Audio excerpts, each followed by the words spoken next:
American comic books and Japanese comic books, also known as manga, have coexisted on this planet for decades. Many people believe that Superman was the first American comic book superhero, debuting in Action Comics #1 in 1938, but was actually preceded by Hugo Hercules, who appeared in a newspaper comic in 1902. And some would even argue that the mythological Hercules could actually be considered the first Western superhero. The origin of manga is a little harder to follow, though. Some sources do trace it back to the late 19th century. Other sources would date it back to the 12th century. However, most historians would agree the modern idea of what manga is began with Astro Boy in the post-World War II period. Despite coexisting for so long, it wasn't until the 80s and 90s where we would see manga and its television counterpart, anime, begin to make a substantial influence in the Western market. The 1990s would see the boom of anime in the West, with programs such as Kids WB and Fox Kids airing shows like Pokemon, Digimon, and Yu-Gi-Oh! Of course, we can't forget Cartoon Network's hugely popular weekday afternoon action cartoon block Toonami, which featured Sailor Moon, Rurouni Kenshin, Yu Yu Hakusho, and of course the juggernaut that is Dragon Ball Z. Children growing up in the 90s were influenced by these anime, and as they became teenagers and young adults, they would discover the source of many of these stories, manga, leading to a manga boom in the West in recent years, thanks in large part by the kids of the 90s. Now, the 90s generation are having kids of their own and passing their love for manga and anime to a new generation. So really, it should come as little surprise that manga and anime have grown so much in popularity. But the question is, why have they begun to dominate their Western counterparts? Comic book companies such as Marvel and DC have lost a lot of ground to Japanese companies like Shonen Jump in recent years, especially since Marvel and DC have many more decades of history in the West as compared to manga. They are established brands with popular faces such as Superman, Batman, Wonder Woman, Spider-Man, the X-Men, and the Avengers. While it makes sense that manga would become more competitive due to the 90s generation, the truth is at this point, DC and Marvel aren't really competing at all. In fact, they're dying. Earlier I mentioned how the popularity of anime in the 90s planted the seeds for the explosion of popularity for manga that we are seeing now. But remember, the 90s also brought us shows such as Superman the Animated Series, Batman the Animated Series, the Justice League cartoon, Spider-Man the Animated Series, and the 90s X-Men cartoon, which were often running alongside anime in the 90s, but were just as popular. So why is that same popularity not carried over to the 90s adults? And I think the reason for that is because manga has stayed in many ways the same, whereas comic books have changed, and changed for the worse. American superhero comics are based on a pretty simple yet captivating formula: powerful heroes and villains clashing in dynamic battles of good versus evil.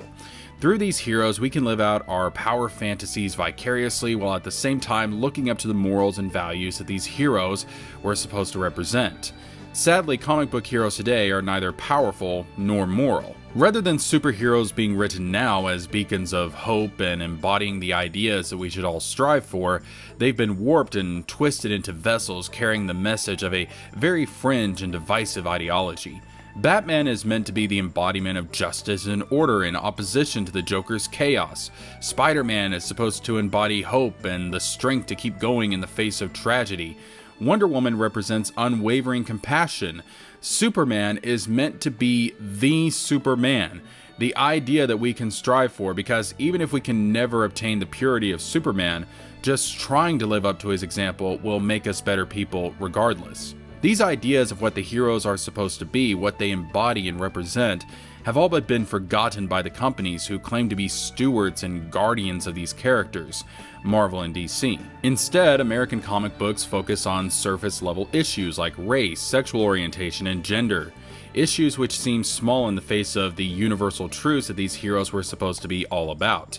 It is because the truths embodied in these characters are universal that comic books have had universal appeal. Why people all over the world knew and loved Superman, Batman, Wonder Woman, Spider-Man, and others. So why are these companies so shocked that when you take away what made these heroes universally beloved, they suddenly lose their appeal? It's because Marvel and DC have been taken over by a cult of ideological weirdos who refuse to see the writing on the wall, blinded to the truth by their own falsehoods. This, however, is not an issue in Japanese manga.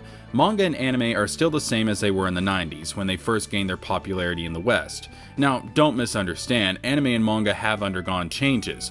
Some genres have become darker, fan service is more prevalent than ever.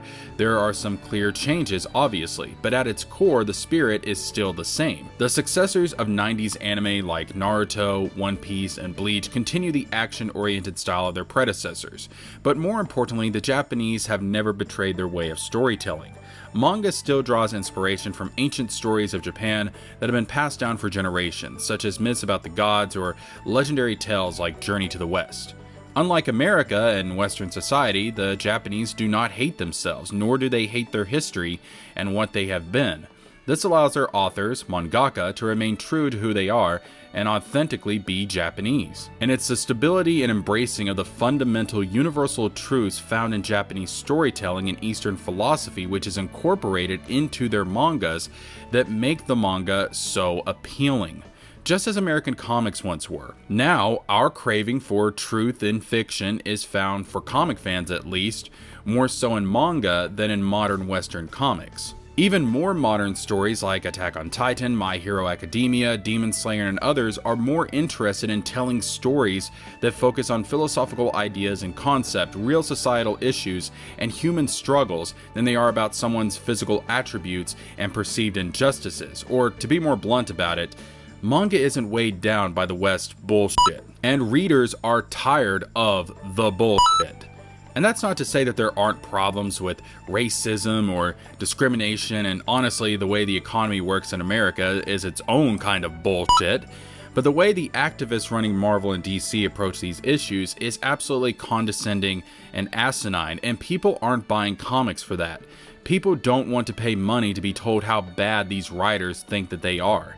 If I want to pay money to get abused, I have other avenues for that. However, there is other advantages that manga has over comics, such as more linear stories, focusing on a core group of characters, which makes them much easier to follow as compared to American comics. American comics are also dominated by superheroes, whereas manga has so much variety that it's honestly overwhelming. So chances are there is a manga for everyone, for every taste and every interest.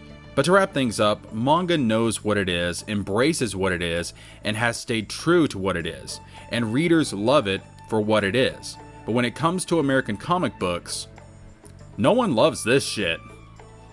Hey, thanks for watching the video. Be sure to tell me your thoughts on this topic down below, and if you like what you saw, hit the like button, click the bell, and be sure to subscribe and share the content so more people can enjoy it as well. If you want early access to videos like this, consider becoming a patron on Patreon for only $3 a month.